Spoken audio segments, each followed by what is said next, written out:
Hey, everybody. I am Tamara Winters. I'm the Associate Artistic Director. My pronouns are she, her, hers. And I directed all of the live segments of Theater A Love Story by Caridad Svitch.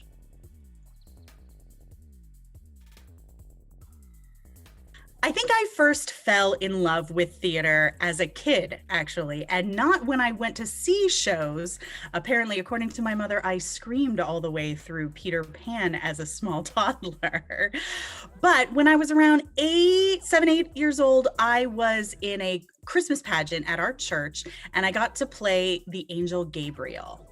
And I didn't have any lines. Literally, my job was to stand there in a beautiful white robe, and I remember the feeling of being lit up very dramatically in this big space, in this beautiful robe with music playing and taking on this grand persona, even though I had no lines, and just feeling connected to something really ancient and really grand and also really human. And I know that's a lot for a 7, 8-year-old to feel. I had big feelings as a kid, but it really was the first taste of what a theatrical setting could do and how big a story could feel.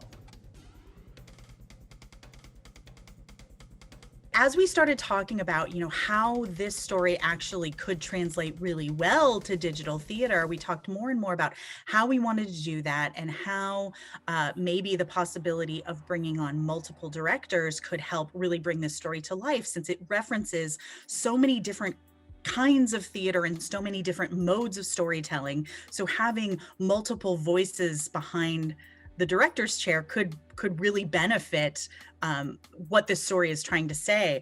And so I got really excited about being part of that crew. And then Andrew mentioned that he was going to ask Brant Russell and Daryl Harris to be part of this project as the other two directors. And I got even more excited because I love both of these gentlemen. I never get to work with them. They are amazing local talents.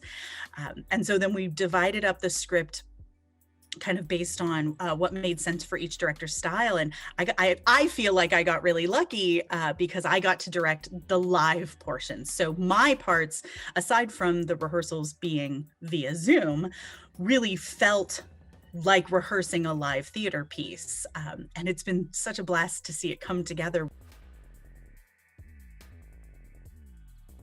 My dreams for American theater include finding a way to make it welcoming to all. When we focus solely on the people who American theater has traditionally served, who are people of means, people of a certain social class, we lose sight of the power of storytelling and the power of storytelling to change us and to connect us. If we're only connecting with one subset of humanity, are we really doing our job? So my dream for American theater is that this reminds us what this moment of pause, this moment of a break in the action, this moment of hiatus for so many theaters.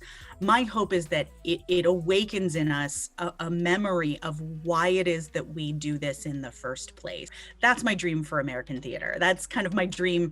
That's our company's dream as the No every season. But I think this season really puts it into a stronger relief of, what we've done in the past isn't going to work in the future we're building right now. And maybe that's a good thing. Maybe we can take this moment, this one small shred of positivity from this horrible experience and say, hey, we had to tear everything down this year. Let's rebuild it back better.